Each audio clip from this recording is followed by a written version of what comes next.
할렐루야. 네. 오늘 말씀을 통하여서 또한 우리에게 주시는 은혜가 풍성할 줄 믿습니다. 우리가 보면 사람은 어떠한 존재이냐면 의존적 존재라는 것을 보게 되어집니다. 그래서 꼭 우리가 그리스도인들이 아니더라도 우리는 사람을 가리켜서 사람은 어떠한 존재라고 이야기를 해요? 사회적 존재다라고 그렇게 이야기를 하는 겁니다. 그래서 사람은 혼자 살지 않고 서로 어울려서 그렇게 살아가는 것입니다. 그런데 이렇게 사람은 의존적 존재라는 것을 우리의 모습들을 한번 잘 살펴보면 더 그렇게 느낄 수가 있는 거예요. 어린 아이들을 한번 보세요. 어린 아이들. 다른 동물들과 비교해 봐서 그 어린 아이의 그 영아기, 유아기, 그리고 또 어떻습니까? 유년기, 청소년기까지를 지나면서 사람은 누구의 돌보심 속에서 자라게 되어져요? 혼자 자라지 못하고 어른의 부모의 돌보심 가운데에서 자라게 될 때 정말로 건강하게 잘 자라는 것을 보게 되어집니다. 그리고 또한 그렇게 잘 자라면 끝인가요? 이제는 장년이 된 다음에 다시 인생의 그러한 마지막 그 황혼인 노년기에 이르렀을 때는 또 어떨까요? 노년기에 이르렀을 때에도 또 사람은 무엇이 필요한 거예요? 돌봄을 받는 것이 필요한 거예요. 그래서 자녀들로부터 돌봄을 받고 또한 이제는 이 사회적인 그러한 사회로부터 사회 제도를 통하여서 또한 돌봄을 받으면서 인생의 이 땅에서의 그 마지막 시간을 이렇게 보내게 되어지는 것입니다. 그러게 하나님이 또한 사람을 창조하실 때에도 어떻습니까? 혼자 있는 것을 그렇게 좋게 여기지 않으셨어요. 그러면서 그 아담이 홀로 거했을 때 그 하와를 창조하시면서 어떠한 존재로 창조하셨어요? 돕는 배필로 그렇게 이 하와를 창조하셨어요. 그래서 사람은 서로 이렇게 도와가면서 그렇게 살아가도록 그러한 의존적인 존재로 이렇게 창조되어졌다는 것을 보게 되어집니다. 그런데요, 오늘 본문의 말씀을 보면 사람은 이렇게 서로 도와가면서 서로 의지하면서 살아가는데, 그런데 오늘 본문 말씀에는 뭐라고 말씀하고 있어요? 사람을 믿지 말라라고 되어 있어요. 믿지 말라고. 사람을 믿는 자는 저주를 받을 것이다 라고 말씀하고 있는 거예요. 어떻습니까? 하나님이 세상을 창조하고 사람을 만드실 때에는 의존적인 존재로 그리고 서로 돕는 존재로 그렇게 하셨는데 왜 믿지 말라고 하시지? 사람을 믿으면 안 된다라고 하시지? 왜 그럴까요? 마치 이 모습이 서로 모순이 되어지는 것 같아요. 그런데 오늘 말씀을 잘 깊이 우리가 묵상하고 그리고 왜 하나님이 이렇게 말씀하시는지를 우리가 깊이 깨닫는다라면 하나님께서 왜 그렇게 말씀하시고 왜 우리가 사람을 신뢰하면 안 되는지를 우리가 이해하게 될 것입니다. 오늘 본문 말씀은 사람을 의존적인 존재와 사람을 믿으면 안 된다라는 이 두 가지의 사실이 서로 모순되는 것 같이 보이지만은 그러나 오늘 본문 말씀의 5절과 6절을 보면 이것은 모순된 것이 아니다라고 말씀하고 있는 거예요. 그것을 한번 살펴보도록 할게요. 하나님은 오늘 그 5절과 6절 말씀에서 명확하게 말씀하고 있어요. 사람의 마음이 하나님을 떠나서 사람을 믿는 자, 사람을 신뢰하고 사람을 의지하는 자는 저주를 받을 것이다 라고 말씀하고 있어요. 그러면서 그 모습이 마치 무엇과 같다라고 말씀하시냐면 사막의 떨기나무와 같다라고 같을 것이다 라고 그렇게 말씀하고 있습니다. 사막의 떨기나무와 같은 그 삶이라는 건 어떠한 것일까요? 이렇게 말씀하고 있어요. 좋은 일이 오는 것을 보지 못하고 그리고 광야에 사막의 그 간조한 곳, 건건한 땅, 사람이 살지 않는 땅에서 살 것이라. 사막의 그 메마른 땅, 그리고 이 소금이 있는 사람이 살 수 없는 그러한 곳에서 머물게 되어진다라는 것입니다. 사람을 신뢰하고 사람을 의지하는 이러한 그 사람이 사막의 떨기나무와 같다라고 했는데 그렇다면 사막의 떨기나무 여러분 혹시 아세요? 저는 오늘 본문을 통해서 그냥 사막의 떨기나무라고 하면 예전에 모세가 광야에서 하나님을 만났을 때 그 나무인가? 라고 생각을 하게 되어집니다. 그런데 그 이 이스라엘 지역에 나타나고 있는 지금 이 사막의 떨기나무로 번역되어져 있는 이 단어를 다시 그 원어상의 의미를 보면 다른 나무가 존재하고 있는 것을 보게 됩니다. 그래서 이 사막의 이 떨기나무로 번역된 이 나무는 실제로 이스라엘 땅에서는 소금의 사과나무로 그렇게 불린다라는 거예요. 여러분 한번 이 소돔의 사과나무라 불리는 이 나무는 어떠한 나무인지 한번 제 사진으로 준비했는데 한번 보도록 하겠습니다. 네, 이게 바로 소돔의 사과라는 그러한 나무입니다. 어떻습니까? 보면은 제법 나무의 모습을 갖춰 있는 것 같죠. 그리고 이 이름이 뭐라고요? 소돔의 사과라고 해서 사과. 열매를 한번 보도록 할게요. 열매. 어떠한 열매인지. 네, 열매가 사과처럼 이렇게 커요. 사과처럼 크고 꽃을 한번 보세요. 야, 꽃 어떻습니까? 너무 예쁘죠? 네, 예쁜. 그래서 참 너무 예쁘게 생겼고 그리고 이 예쁜 꽃처럼 이 열매도 어떨까요? 네, 맛있을 것 같아요. 상큼하고. 네. 그런데 막상 이 열매를 따서 딱 깨어보면 어떨까요? 이 열매에는 무엇만 가득 차 있을까요? 그러한 마치 그 실타래, 솜털 같은 그런 하얀 실들만 가득 차 있고 그리고 이 안에는 먹을 수 있는 것이 하나도 없다라는 거예요. 그리고 더 중요한 것은 이 나무에는 독성이 강하다라는 사실입니다. 독성. 그래서 이 나무에 그 상처를 내면 이 안에서 정말 우유 색깔 같은 그러한 진액이 나오는데 이러한 진액은 끈적끈적하고 그래서 이 독이 너무 세서 이것을 그 아프리카의 사람들은 무엇에 이용을 하냐면 독화살을 만들 때 이 나무의 액을 이용하고 그리고 또한 전쟁 시에는 이 상대방의 먹는 그 물들을 못 먹게 하기 위해서 이 나무 열매를 따다가 그 우물에다가 넣는다라는 거예요. 이렇게 이 열매는 독성이 강하다라는 것입니다. 그래서 이 이스라엘 사람들은 혹 가다가 이렇게 이 주변에 지나잖아요. 주변에 지나기만 하더라도 어떻게 합니까? 마치 그 독성 때문에 항상 손과 그리고 눈들을 깨끗이 씻는다라고 하는 거예요. 직접 접촉하지 않았음에도 불구하고 그 독성의 영향을 받는다라는 거예요. 그러기에 마치 이 모습은 어떻습니까? 나무가 제법 크고 그래서 뭔가 쉴만한 그늘이 있고 그리고 꽃도 아름다워서 정말로 열매도 맛이 있고 그래서 많은 사람들이 찾을 것 같지만은 그러나 아무도 이 나무 아래 가까이 하지 않으려고 한다라는 거예요. 그래서 그 사막의 유목민들도 뭐라고 하냐면 이 나무를 가리켜서 하늘을 향해 기도하는 외로운 나무라고 그렇게 부른다라는 거예요.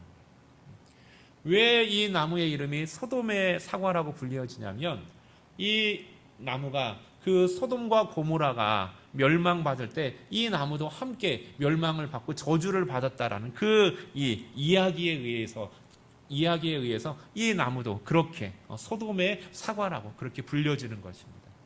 그러면서 아무도 이 나무를 보기에는 뭔가 찾으면 유익함이 될 것 같지만은 그러나 실상은 너무나도 많은 해를 주기 때문에 이 나무를 아무도 찾아가지 않는다라는 거예요. 그런데 누가 이러한 나무와 같다라고요? 사람을 의지하는 사람. 마음이 여호와를 떠나서 사람을 의지하는 사람이 바로 이러한 나무와 같다라는 것입니다. 마치 좋은 열매를 기대할 것 같지만은 그러나 그 좋은 것에 대한 그 기대는 망가지고 마는 거예요. 누군가가 마치 그 그늘 아래서 함께 어우러져서 살 수 있는 것처럼 그렇게 보이지만은 그러나 어떻습니까?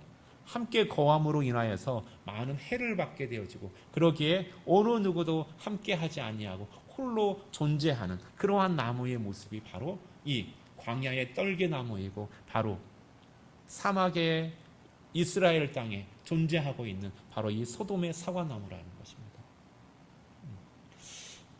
그러기에 사람은 뭐 할 수 없다라고요?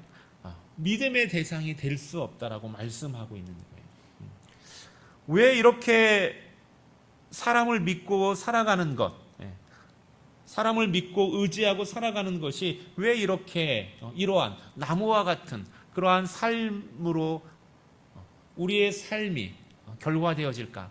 그 이유에 대해서 오늘 우리가 읽은 말씀 가운데에서 한 절만 아래로 내려가면 그 이유를 하나님께서 말씀해 주고 있어요. 그 이유가 바로 9절의 말씀입니다. 9절에서 이렇게 말씀하고 있어요. 만물보다 거짓되고 심히 부패한 것은 마음이라 누가 능히 이를 알리오라고 말씀하고 있어요. 사람이라는 존재가 사람의 마음이라는 것이 어떻게 해요? 세상의 어떠한 것보다도 거짓되어져 있고 그리고 또한 부패되어져 있다라는 것입니다. 그런데 그냥 부패한 것이 아니라 심히 부패한 것이 사람의 마음이라는 거예요. 그러기에 사람의 마음을 의지하고 그렇게 살아갈 수 없다라고 하나님께서 말씀하고 있는 거예요.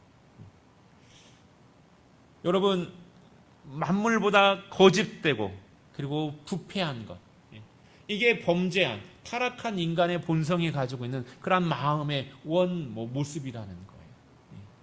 여러분, 부패했다라고 했잖아요. 부패했다라는 것을 그냥 원어적 의미로 찾아본다라면 incurable이라는 거예요. incurable. 이건 치료가 불가능하다라는 것입니다. 치료가 불가능하다. 그래서 이것을 신학적으로는 이걸 어떻게 존 칼빈은 어떻게 표현하고 있냐면 전적인 타락이라는 거예요. 전적인 타락. 완전히 타락해서 스스로를 구제할 수 없는 상태를 말하고 있는 거예요. 그게 바로 인간의 마음이라는 거예요. 인간의 마음이라는 건 그러한 존재이기 때문에 유한한 존재이고 이렇게 죄성을 가지고 있기에 어떻게 할까요? 신뢰하고 이것을 전적으로 신뢰했을 때 나오는 그 마지막 결과는 바로 무엇과 같다라고요? 소돔의 사과나무와 같은 그러한 결과를 맞이하게 되어진다라는 거예요. 반면에 하나님은 이렇게 복 있는 사람에 대해서 말씀하고 있어요. 복 있는 사람에 대해서 7절과 8절에서 말씀하고 있어요. 사람을 신뢰하지 않고 무릇 여호와를 의지하며 여호와를 의뢰하는 그 사람은 복을 받을 것이다. 복 있는 사람이 될 거라고 말씀하고 있는 거예요. 그러면서 이 사람, 복 있는 사람에 대해서도 역시 나무로 비유해서 말씀해 주고 있어요. 그 나무는 어떠한 나무일까요? 8절에 물가에 심겨진 나무라고 그렇게 말씀하고 있어요. 여호와를 의지하고 여호와를 의뢰하는 사람은 물가에 심겨진 나무라는 것입니다. 그렇다면 물가에 심겨진 나무는 어떠한 은혜들을, 어떠한 복을 누리며 살까요? 물가에 심겨진 나무는 그 뿌리가 어디에 있다라고요? 강가에 뻗쳐지고 있다라는 것입니다. 그 뿌리는 강가에 뻗쳐져 있고 그러기에 더위가 올지라도 그 더위를 두려워하지 않는다라는 거예요. 그러면서 그 뿌리가 물가에 있기 때문에 그 잎은 어떻게 합니까? 항상 청청하다라는 겁니다. 그 잎사귀가 마르지 아니하고 항상 푸르름을 간직하고 있다라는 거예요. 그러면 푸르름만 간직한다고 해도 될까요? 나무에 있어서 가장 중요한 건 뭘까요? 푸르름 속에서 꽃이 피고 그리고 또한 그 꽃을 통하여서 또한 무엇을 맺는 거예요? 열매를 맺는 거예요. 그런데 물가에 심겨진 나무는 가무는 해도 걱정이 없고 결실하는 것이 그치지 아니한다라고 말씀하고 있어요. 항상 그 열매 맺는 것에 있어서 실패하지 아니하고 끝까지 열매를 맺는다라는 거예요. 이게 바로 물가에 심겨진 나무의 모습이라는 것입니다. 어떠한 환경 속에서도 그 환경에 의해서 굴복되어지지 아니하고 그 나무 자체가 가지고 있는 그 열매를 맺는다라는 거예요. 이게 바로 복 있는 자의 모습이라는 거예요. 그리고 이 복 있는 사람은 어떠한 사람이라고요? 사람을 신뢰하는, 사람을 의지하는 사람이 아니라 영원하신 하나님을 의지하는, 하나님을 의뢰하는 사람이라는 것입니다. 여러분, 나무가, 우리 한번 이 나무를 한번 잘 살펴보도록 할게요. 나무가 잎이 마르지 않고, 그리고 또한 가뭄 가운데에서도 계속해서 열매를 맺고 있어요. 그런데 이렇게 항상 푸르르고 그리고 열매를 맺는 그 이유는 뭘까요? 그 근본적인 이유. 나무가 어떠한 일을 해서 그러는 건가요? 아니에요. 나무가 하는 일은 그냥 항상 그 자리에만 있어요. 그 자리에. 뭔가 자기가 스스로 뭔가를 기경하거나, 무슨 일을 하는 것도 아니에요. 나무가 하는 것 한 가지. 그 한 가지는 바로 그 뿌리를 그냥 물줄기에 대고 있다라는 것입니다. 그거 한 가지 외에 다른 어떠한 것이 없는 거예요. 그런데 그것으로 말미암아 이 나무는 어떻게 하고 있는 거예요? 항상 푸르름을 유지할 수 있고, 그 푸르름 속에서 꽃을 피우고, 그리고 꽃을 피울 뿐만 아니라 열매 맺는 일에 있어서 결코 실패하지 않는다라는 거예요. 여러분, 이 모습, 이게 복된 사람의 모습이라는 거예요. 그런데 여러분, 오늘 이 말씀, 오늘 우리가 지금 7절과 8절 말씀을 읽었는데, 여러분 어디서 이 말씀 읽은 것 같다라는 생각 안 드세요? 네, 바로 시편 1편 말씀의 말씀과 같은 말씀이에요. 시편 1편에서 무엇을 말씀하고 있습니까? 제가 오늘 예배 시작할 때 함께 나누었던 말씀이에요. 복 있는 사람은 악인의 꾀를 쫓지 아니하고 죄인의 길에 서지 아니하고 오직 여호와의 율법을 즐거워하여 그 율법을 주야로 묵상하는 자다. 저는 시냇가에 심은 나무가 시절을 쫓아 과실을 맺으며 그 잎사귀가 마르지 아니함 같으니, 그 열매, 시절을 따라 그 열매를 맺는다라는 것입니다. 이게 바로 복 있는 사람의 그러한 모습인 거예요. 그래서 시편 1편에서는 바로 오늘 본문에서 말씀하고 있는 그 물가에 심겨진 나무를 어떻게 표현하고 있어요? 시냇가에 심겨진 나무로 그렇게 표현을 하고 있는 거예요. 그러면서 시편 1편에서도 시냇가에 심겨진 나무가 항상 그 잎이 마르지 아니하고 철을 따라 시절을 쫓아 열매를 맺는 그 이유가 무엇이라고 말씀하고 있어요? 그것은 다른 것이 아니라 그 나무도 그 뿌리를 물가에 뻗고 그대로 있는 것인데, 그 시냇가로부터 물가로부터 물을 계속해서 공급을 받는 것인데, 그 계속해서 물을 공급받고 있는 것, 그것은 다른 것이 아니라 하나님의 말씀이라는 거예요. 하나님의 말씀. 하나님의 말씀을 즐거워하며 그 말씀을 항상 주야로 묵상하면서 그 말씀 가운데 계속해서 연결되어져 있는 사람, 이것이 바로 시냇가에 심겨진 나무요 물가에 심겨진 나무요 그리고 복 있는 자의 모습이라는 것입니다. 그러기에 항상 어떠한 상황 가운데에서도 그 나무의 생명력이 항상 푸르름을 유지할 수 있고, 그리고 그 나무의 본질대로 꽃을 피울 뿐만 아니라 그 열매 맺는 데 있어서도 결코 실패하지 않고 열매를 맺는다라는 거예요.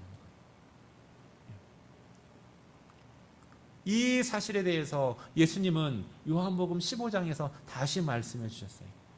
뭐라고 말씀해 주셨을까요? 요한복음 15장에서도 또 다른 예수님께서 비유를 말씀해 주셨는데, 그것은 포도나무의 비유예요. 포도나무의 비유. 나는 포도나무요 너희는 가지니 저가 내 안에 내가 저 안에 있으면 이 사람은 과실을 많이 맺나니 라고 말씀하고 있어요.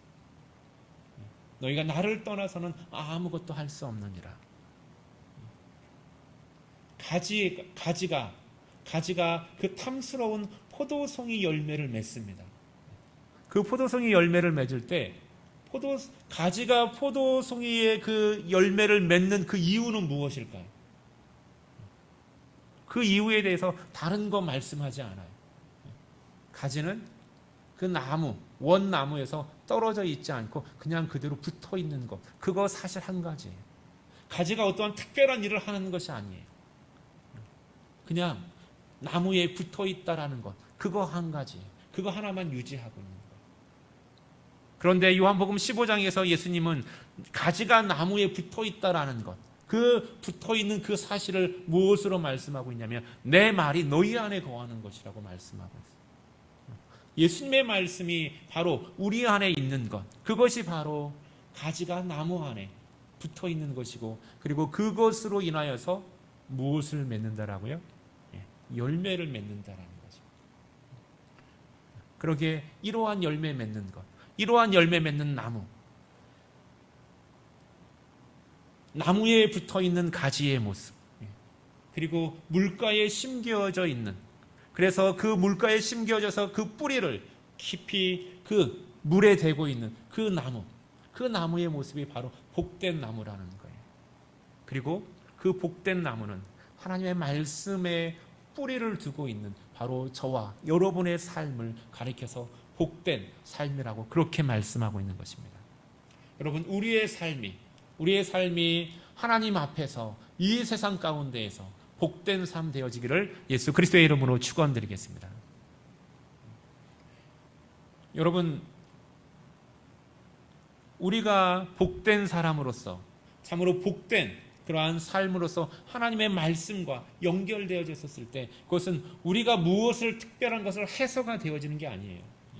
우리가 그 안에 있음으로, 하나님의 말씀과 연결되어져 있음으로 인하여서 우리의 삶이 바로 복된 삶으로 변화되어지는 것입니다. 내 삶의 자리에 무엇으로 연결되어지는 거예요? 하나님의 말씀으로 연결되어지는 거예요. 무엇 대신에? 부패한 나의 마음 대신에. 부패한 나의 마음 대신에 그 자리에 하나님의 말씀으로 그 연결되어져서 그곳이 나의 삶의 자리가 채워져 나갈 때 우리의 삶은 하나님께서 약속하여 주신 그 말씀대로 복된 삶을 누리게 되어지는 거예요. 여러분, 우리의 가정의 모습을 한번 생각해 보도록 할게요. 가정에서 남편과 아내가 대화를 합니다.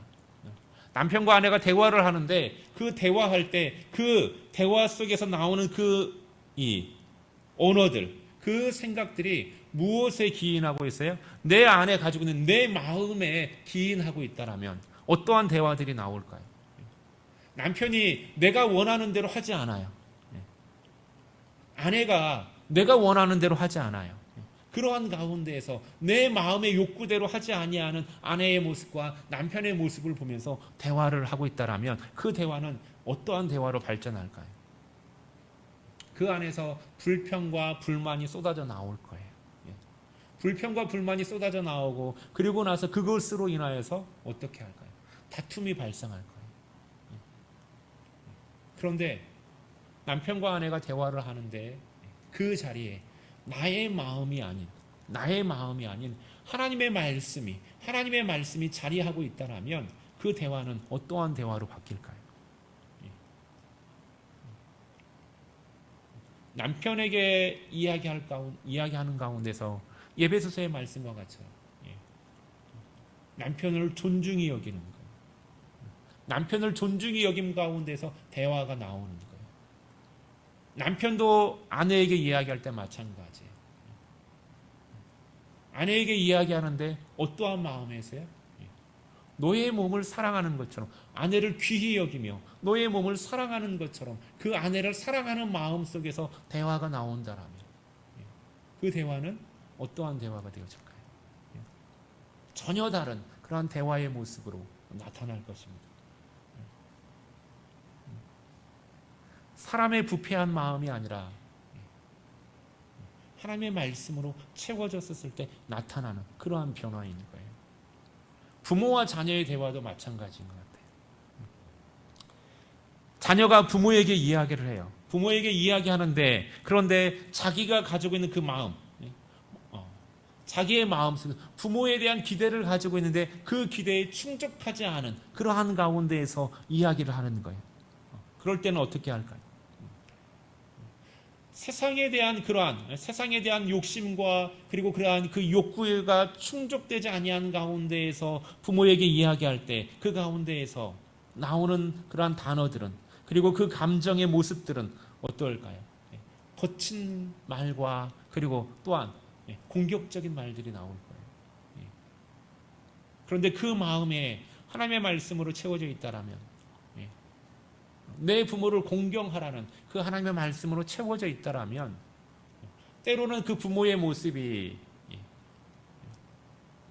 세상의 누군가와 비교해서 그 모습과 충족되지 않는다 하더라도, 내 부모를 공경하라는 말씀을 통하여서 그 언어가 나온다라면 어떻게 되어질까요? 내 부모를 공경하라. 이는 약속에 있는 첫 계명이니 내가 잘되고 땅에서 장수하리라 라는 그 말씀 속에서 내가 부모를 대할 때 그 말씀으로 부모를 대하고 부모와 대화를 나눈다라면, 그 가운데에서 부모를 통해서뿐만 아니라 하나님께서 주시는 그 약속의 말씀을 부여잡고 그 대화가 부모에 대한 자기의 그 대화들을 예의를 갖춘 가운데서 공경함 속에서 자기가 해야 될 이야기들을 하게 되어질 거예요. 부모도 마찬가지. 부모가 자녀에게 이야기할 때 어떻습니까? 자기가 바라는 대로 하지 않는 자녀의 모습을 보고 막 그 안에서 불평과 원망하는 모습이 아니라 노엽게 하지 말고, 너희 자녀를 노엽게 하지 말고 주의 교훈과 훈계로 양육하라는 그러한 말씀을 가지고 자녀를 대한다라면, 그 나오는 단어의 모습들, 그 대하는 모습들, 그 대화를 통하여서 이루고자 하는 그러한 열매들이 다르게 나타날 거예요. 이게 바로 다른 것이 아니라 복 있는 사람의 모습이고, 그리고 그 복 있는 사람, 하나님의 말씀에 뿌리를 두고 그 말씀을 통해서 인간의 부패한 마음이 아니라 하나님의 말씀을 가지고 그 말씀이 채워져 가고 있는 가운데서 우리의 삶의 자리에서 나타나는 그러한 복된 열매가 바로 이러한 열매라는 사실입니다. 그러기에 사랑하는 성도 여러분이, 우리의 모든 우리 화평제일교회 성도 여러분이 복 있는 사람인 줄 믿습니다. 그러기에 우리는 이미 복이 있는 사람이에요. 복 있는 사람으로 부르셨어요. 그리고 우리가 해야 될 일은 다른 것이 아닙니다. 뭔가를 인위적으로 내가 무엇을 만들어서 내 스스로를 복을 쌓아가는 것이 아니라 우리의 삶의 자리에 그대로 하나님의 말씀이 그대로 뿌리 내리게 되어지고 그 말씀의 공급함으로 인하여서 우리의 삶의 자리가 채워지도록 하는 거예요. 우리의 교회가 하나님의 말씀으로 채워지고, 여러분의 가정이 하나님의 말씀으로 채워지고, 그리고 여러분의 사업장이, 직장 안에서의 여러분의 삶과 언어와 행동이 하나님의 말씀으로 채워져 나갈 때 하나님께서 열매 맺게 해주실 줄 믿습니다. 복 있는 사람으로서 아름다운 열매를, 참으로 이 시대에도 불구하고 이 시대가 어떠한 상황이 되어지든지 이 시대에 흔들림 없이 복 있는 사람으로서의 꽃을 피우고 항상 푸르름을 간직하면서 아름다운 열매를 맺는 우리 사랑하는 화평제일교회가 되어지고, 가정이 되어지고, 여러분의 삶의 직장과 터전을 이루어 나가는 복된 사람 되어지기를 예수 그리스도의 이름으로 축원드리겠습니다. 기도드리겠습니다. 할렐루야. 사랑의 하나님 감사합니다. 하나님께서 저희를 부르셨고 하나님의 자녀 삼아 주셨고, 그리고 하나님께서 저희에게 말씀하여 주십니다.